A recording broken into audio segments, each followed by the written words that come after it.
Let us recall some fundamental concepts that will be needed in the development of finite element formulation. Now we know that from the mechanics of solids, from our elementary mechanics of solid, that the stress is given by P by A. But this definition of stress is a average stress definition, and if I want to look a more general three-dimensional body, we will have to move beyond the definition of this stress, that is average stress, and we will have to look at the state of stress at a point. That is, if I study this with the concepts of theory of elasticity, or that is also called as advanced mechanics of solid, we can observe that the stress does not remain average on any given surface, but it changes from point to point.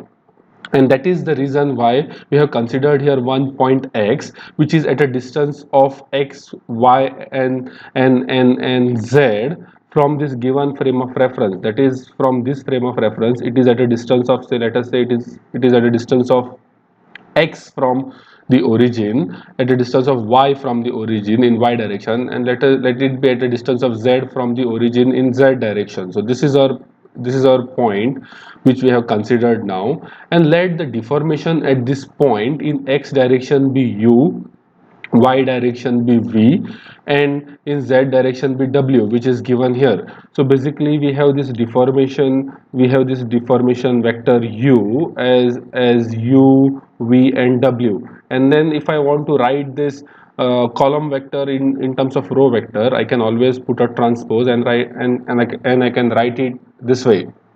So this is the deformation under the different types of loading, because only when we will apply some external load on an object, and if we constrain it at some point, if we apply some boundary condition at other point, only then this body will deform, right? So basically a body can be subjected to three different types of forces. That is the first kind of force is distributed force per unit volume. This kind of force is also called as a body force. This kind of force acts on the entire body. If I tell you the example, it will be like a gravitational force which acts on the entire body. The second type of force can be a magnetic force which acts on the entire body. Or suppose, say, if we have a rotating disk and it is rotating with some uniform velocity, then what will happen is this every point on this disk will try to move away from the center, which is nothing but, you may identify that as centrifugal force. So even that kind of force acts on the entire body. So this is the first type of force which may act on the body. Now this force is always the acts on since this force is always acts on the entire body, it is always given in terms of per unit volume. So if I want to write the unit of this force, of the body force or distributed force per unit volume, it will be Newton per meter cube, or it can be Newton per mm cube, or it can be Newton per centimeter cube, or anything, but it should be per unit volume. It cannot be just force, since it is acting on the entire volume. It will be Newton per unit volume. And that is why, if you see, these forces are shown as fx multiplied by dv. Right here, it has been shown as fy multiplied by dv, it has been shown as fz multiplied by dv, because this body forces acts on the entire volume, and it is given always in terms of per unit volume. So if I multiply this body force now, fz, if I multiply this with the volume, only then, since the unit of this body force is Newton per meter cube and the volume is also given in terms of meter cube, now we get the unit as Newton in any direction, right? So that is why the body forces are always multiplied by volume. And then I have here the second type of force, which is called as traction, surface traction, also called as body forces per unit area. Now if you see here, there is this small area st, there is this small surface here st, on which this traction is acting. Again, the traction is the word which is used to denote the surface forces per unit area, and if that surface happens to be the boundary of the body, then we call those forces acting on that boundary as the surface traction, and the unit of this will be Newton per meter square, or Newton per mm square, or Newton per centimeter square, since it acts on the surface area. And if I have to denote this anywhere in the body, we will have to multiply this surface traction always with area, always with small area. The way we had multiplied here the body forces with small volume, we will have to multiply it with this surface traction with small area. Only then what will happen is, it with this, the unit of traction is Newton per meter square, multiplied by this small area will be meter square, and that will be again Newton. So this term will denote a proper force acting on that area. And the last type of force which may act on the body are called as a point load, or a concentrated force.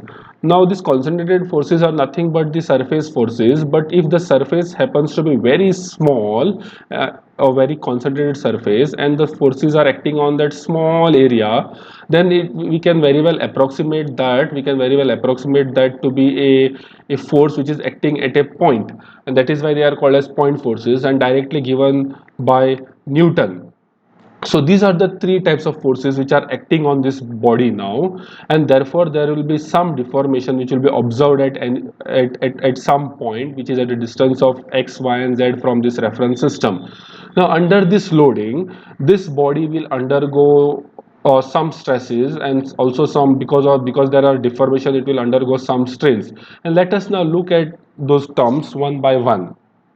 So here we have this cube which has been drawn here, and then this is the enlarged view of that cube. And then if I try to plot the stresses on each face, I will come to know that I will if I try to plot the stresses on each face, I will come to know that I can plot these stresses in this fashion, in this matrix form, that is sigma ij is equal to sigma x tau xy tau xz. Then this will be again tau xy sigma y tau yz, and this will be tau xz tau yz and sigma z. Now this is called as stress tensor, or the stress is the quantity which is second order tensor, or it can be called as simply a stress tensor. Now now why this is called as tensor is because, in fact, scalar quantities are called as zeroth order tensor, vector quantities are called as second order tensor, and the quantities like stress and strain are called as second order tensor, or simply tensor. Because the scalar because if we recollect that the scalar quantities are the quantities which require only magnitude, or which shows only magnitude of the quantity. The vector quantities are something which requires magnitude as well as direction to represent it. For example, force, which has a magnitude and also some direction. But the second order tensor, or the stresses, are the quantity. If I want to represent them, I will have to represent it not only in terms of magnitude and direction, but also I will have to represent a plane on which it acts. And that is why, if you see carefully, all these quantities have got two indices, I and j. Here I have written only sigma x, but if I write it in proper terms, it will be sigma xx, this will be sigma yy, and sigma zz. Basically what this tells us is, this this is the quantity. If I try to understand with this, now this is the shear stress, the magnitude of the shear stress, which is acting on the x plane, and in the y direction. So this has got a magnitude. This term will show us magnitude, this term will show us direction, and then this term will show us the plane on which it acts, the plane on which it acts. And that is why these are called as stress tensor, or it is called as second order tensor, because it does not only depend on magnitude and direction, but also it depends on the plane on which it acts. So this is the stress tensor, this is the matrix of the stress tensor. And in terms of vector form, if I want to represent them, I can represent it this way. That is, stress will be the six independent components of the stresses. Although we see here there are nine components, but by equality of cross shear, this term and this term becomes same. That is, tau xy becomes equal to tau yx, but I have already written it as tau xy. So these three quantities are nothing but the same quantities. So six independent stress components are sigma x, sigma y, sigma z, tau xy, tau yz, tau zx. This component, since the direction and the plane of action is same, it turns out to be this sigma xx turns out to be the normal stress sigma x. So if the direction and plane of action is same, I did not show it two times, but I can just write it as sigma x. So this sigma yy, I can just write it as sigma y. This sigma zz, I can just write it as sigma z. And then this will be shear stress components, tau xy, tau yz, tau zx. So if I want to define the stress acting on small volume, then I will have to define it in terms of a complete representation of stress will be if I know these six stress components, that is three normal stress components and three shear stress components. Now the way we had seen earlier that the stress changes from point to point. Now since there will be infinite number of points, and then since we said the stress changes from point to point, the change cannot be just the arbitrary change. The changes will occur in certain fashion such that it behaves some governing equation, and then that governing equation is called as equation of equilibrium. Now this equation of equilibrium is nothing but the governing equation which tells us how the variation of stress will take place from point to point. So this becomes a very important equation, that is the equation of equilibrium. To obtain this equation of equilibrium, what we need to do is we need to just do the equilibrium of forces in x, in y, and in z direction. If I just do that, if I just do the equilibrium of forces in x, y, and z direction, I can easily find out this equation. And then after this equation of equilibrium, we'll come to something called as boundary condition. Now the boundary condition are also the very important conditions along with the differential equations of equilibrium. Now here we have that the displacement on this surface s suffix u, on this surface we have the displacement to be zero, that is, it is constrained here at this place. And only if it is constrained at some place, the deformations will be observed. If it is not constrained anywhere, and if I just apply the forces, this body will just move in the space, and it will behave like as if it is a rigid body. But if I apply some constraint on it, and then if I apply the forces, that body will definitely deform.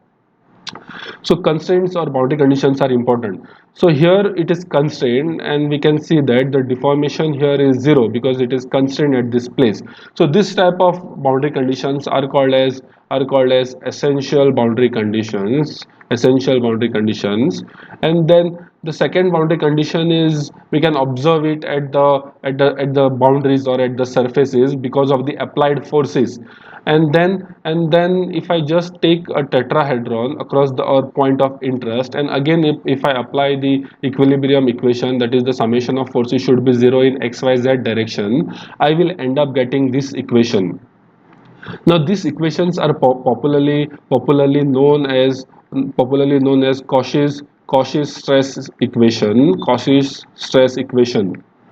Basically, how this equation helps us is, if I know the state of stress at any point, if I know the state of stress at any point, if I know the state of stress at any point, and then if I want to find, if I want to find the state that if I want to find the stresses on any other plane passing through this point, and if the direction cosine, if the direction cosine of that plane, of this arbitrary plane is nx, ny, and nz, nx, ny, and nz. By the way, this direction cosines are nothing but cos of angle between the outward normal of this, and then uh, this nx is nothing but cos of angle between outward normal and the reference axis, that is nx will be the angle between the outward normal and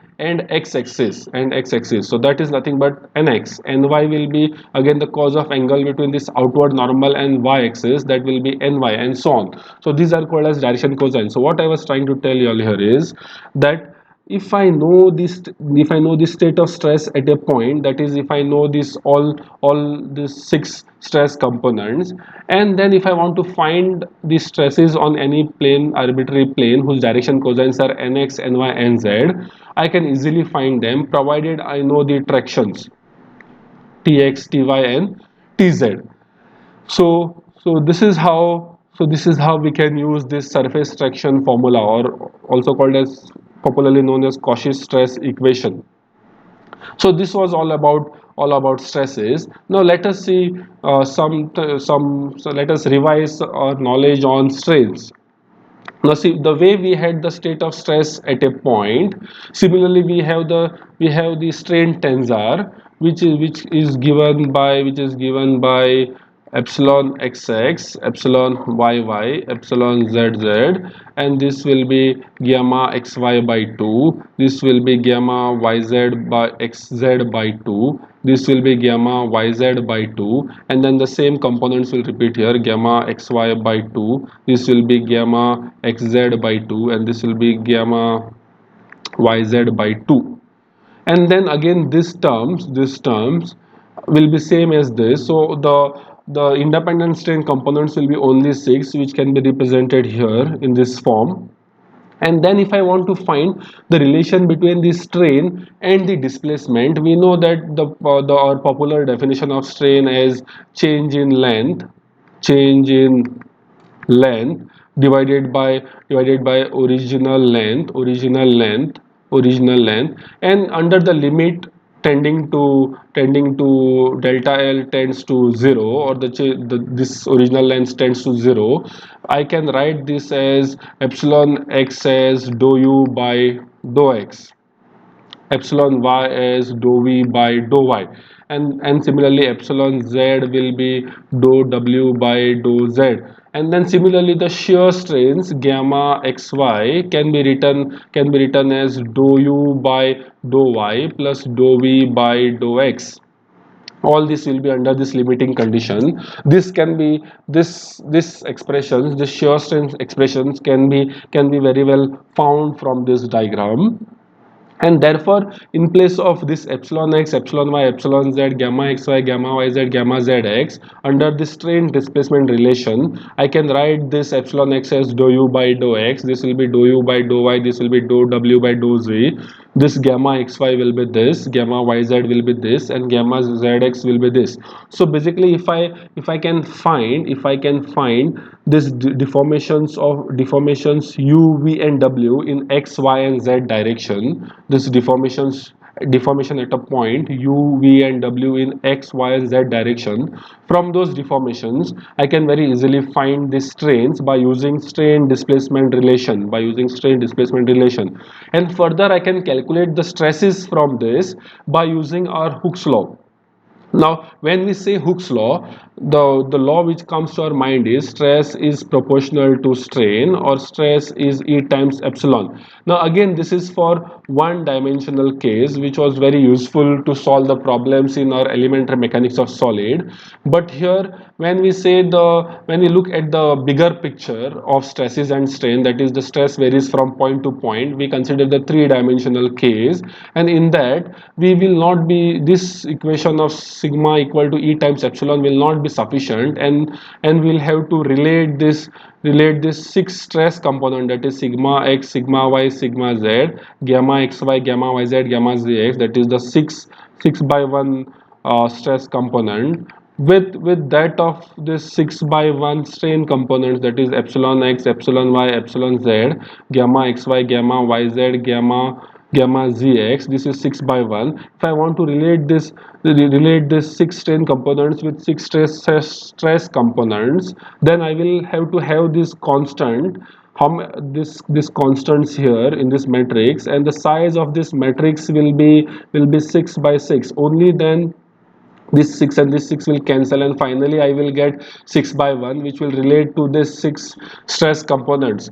So this was the relation of stress and strain, which was called as Hooke's law, but that was applicable to 1D. But for a general case, I will have to denote this in terms of some matrix, which will be called as D, and that matrix will relate this 6 stress components with 6 strain components. I am talking about this 6 stress components with that of this 6 strain components. And how it is done is, you might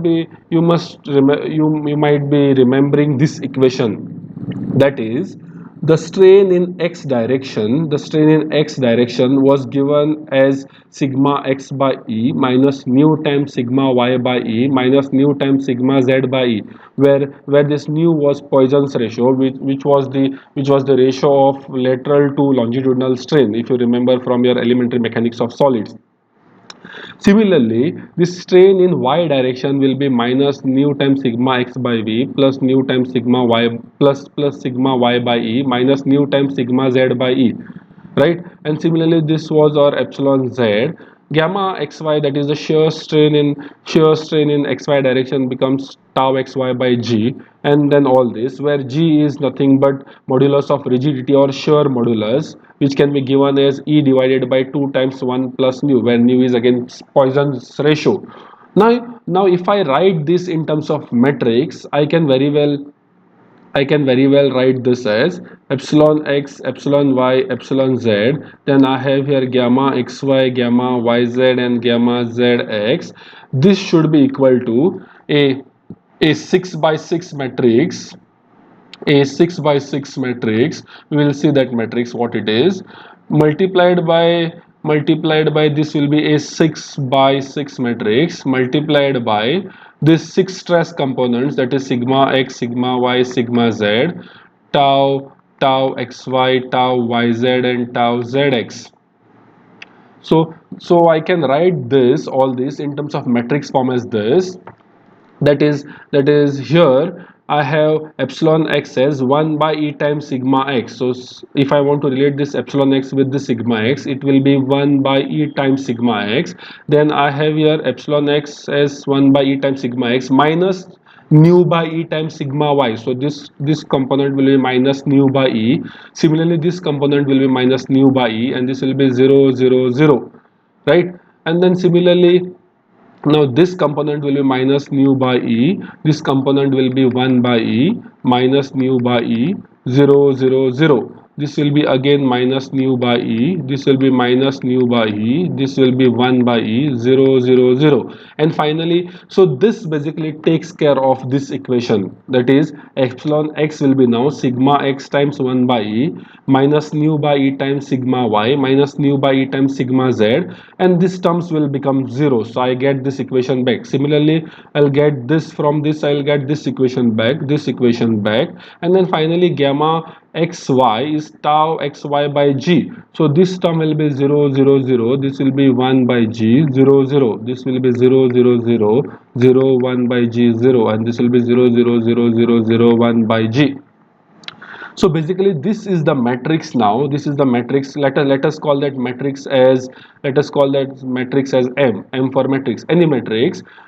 Basically this matrix, now this matrix I'm calling that as m, whose size is 6 by 6. So this is the matrix which will relate our epsilon quantities, that is the strain quantities, which is of size 6 by 1, with that of the stress vector, that is of size 6 by 1, right? So this is the matrix which will relate our six stress components with that of the strain components. But if I want to now relate the six strain components with that of stress components, what I will have to do is I will have to take the inverse of this matrix, that is the six stress components can be found out as M inverse times epsilon. This M inverse can be written as a D matrix, which is popularly known as D matrix, and this D matrix is